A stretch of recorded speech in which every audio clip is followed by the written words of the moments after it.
I moved to a small village in India to get away from the chaos of city life. The village, with its narrow, dusty roads and simple houses, seemed like the perfect place to find peace.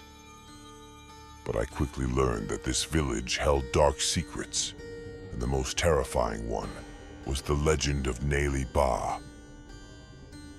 The locals spoke of a ghost that knocked on doors at night. They called it Nale Ba, which means "come tomorrow" in the local dialect. According to the legend, the ghost would knock on your door and call out in the voice of a loved one. If you opened the door, you would be taken away, never to be seen again. The only way to survive was to ignore the knocks and wait until morning. At first, I dismissed the legend as a silly superstition, but one night, I experienced it firsthand. It was late, and I was struggling to sleep. The wind howled outside, and the trees cast eerie shadows on the walls. Suddenly, there was a knock at my door. 3 sharp, deliberate knocks. I froze, remembering the warnings from the villagers. My heart pounded as I listened. "Jay, it's me! Open the door!" a voice called. It was my mother's voice, clear and unmistakable. But she lived miles away in the city. There was no way she could be here. Fear gripped me as I lay still, trying to convince myself it was a dream. The knocking continued, more insistent this time. "Jay, please, open the door." I squeezed my eyes shut, clutching the blanket to my chest. The knocking stopped, and for a moment there was silence. Then I heard it again, but this time it was my father's voice. "Jay, son, let me in." I felt a chill run down my spine. This was real. The stories were true. I fought the urge to get up and open the door, knowing that doing so would be the end of me. The voices continued, alternating between my parents, each one more desperate than the last. Hours seemed to pass as I lay there, trembling in fear. Eventually, the voices stopped. The silence that followed was even more unsettling. I stayed awake until the first light of dawn seeped through the windows. When I finally got up, I found scratch marks on the wooden door, deep and jagged, as if something had tried to claw its way in. I told the villagers what had happened, and they nodded solemnly.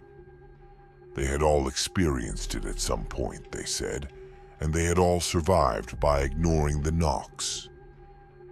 The scratches on my door, they explained, were a mark of the ghost's frustration. Days passed, and I tried to put the incident behind me, but the fear lingered. Every night, as darkness fell, I felt a growing sense of dread. Then, one evening, I decided to visit the local temple for some peace of mind.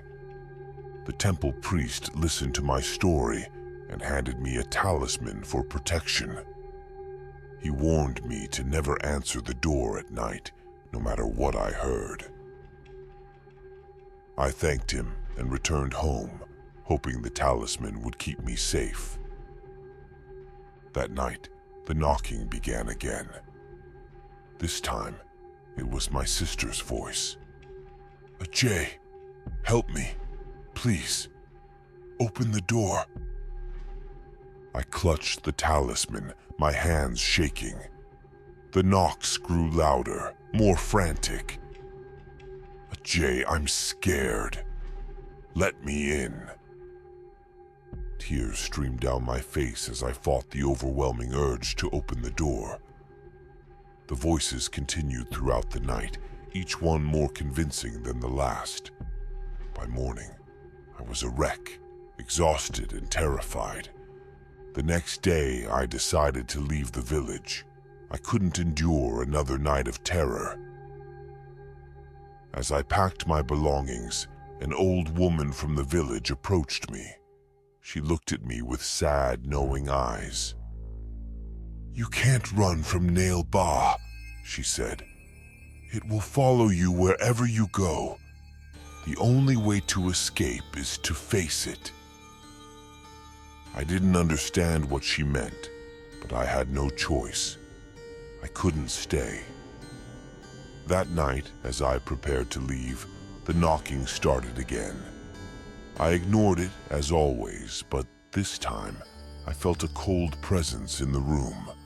The air grew heavy, and I could hear whispering, low and menacing. In a moment of desperate resolve, I shouted, "Nale Ba, come tomorrow." The whispering stopped, and the cold presence faded. For the first time in weeks, I slept peacefully. I left the village the next day, but the memory of Nale Ba stayed with me. The legend had come to life, and I had faced it.